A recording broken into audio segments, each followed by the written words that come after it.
పెద్దపల్లి జిల్లాలో పోతూ పోతూ భూముల ధరలు తగ్గాయని అంటున్నారు.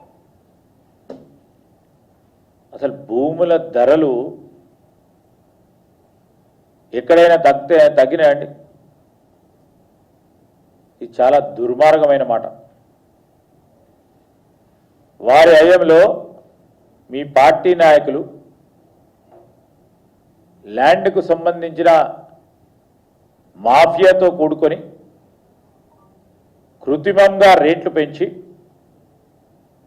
పెద్దపల్లిలో నేను ఈరోజు చెప్తా ఉన్నా, సామాన్యుడు గజం భూమి కొనాలన్నా, సొంత ఇల్లు కట్టుకోవాలన్నా మీ హయాంలో వీరందరూ కూడా భయపడే పరిస్థితి వచ్చింది. వాస్తవం కాదా అని అడుగుతా ఉన్నాం.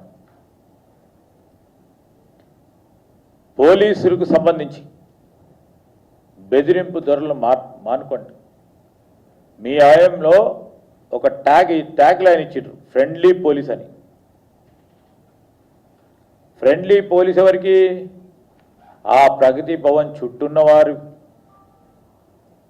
లేకుంటే ఆ పార్టీకి సంబంధించిన మిత్రులకు ఫ్రెండ్లీ పోలీసును ఏర్పాటు చేసి ప్రతిపక్షాలను, వామపక్షాలకు సంబంధించి వారు కానీ, మా పార్టీకి సంబంధించిన వారే కానీ,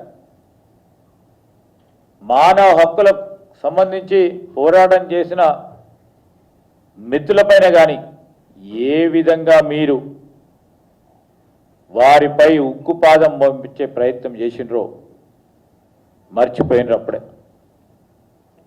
ఈరోజు మా ప్రభుత్వం పోలీస్ హక్కులను, వారి సంక్షేమాన్ని పూర్తిగా ముందుకు తీసుకెళ్లే కార్యక్రమం సంపూర్ణంగా కట్టుబడి ఉంది.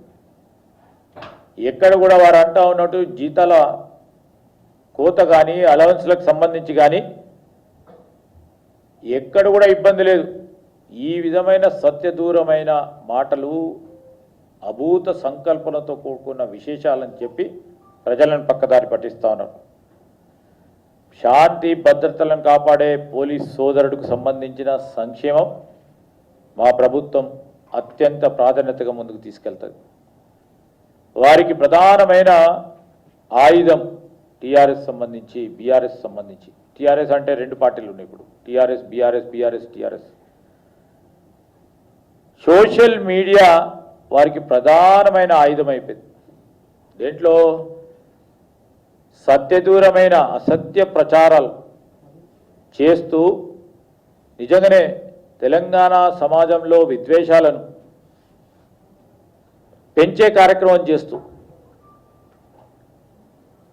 మమ్ములను మేము పెంచినా ఏమనొద్దు, మేము రారాజులుగా ఉంటామని, మమ్మలను మేము ప్రభుత్వం ఉన్నప్పుడు అదే విధంగా ఉన్నాము, ఇప్పుడు కూడా ఉంటాము, చట్టాలు మాకు ఆ రోజు చుట్టాలైనాయి, అదే విధంగా ఉండాలని పోలీసులపై భయభ్రాంతం సృష్టించే కార్యక్రమ భాగంలో ఒక ప్రకారం మా పోలీస్ మిత్రులు చట్ట ప్రకారం చర్యలు తీసుకుంటే దాన్ని కక్షపూరితం అనేది ఎంతవరకు సమంజసమని హరీష్ రావు గారిని అడుగుతా ఉన్నాను.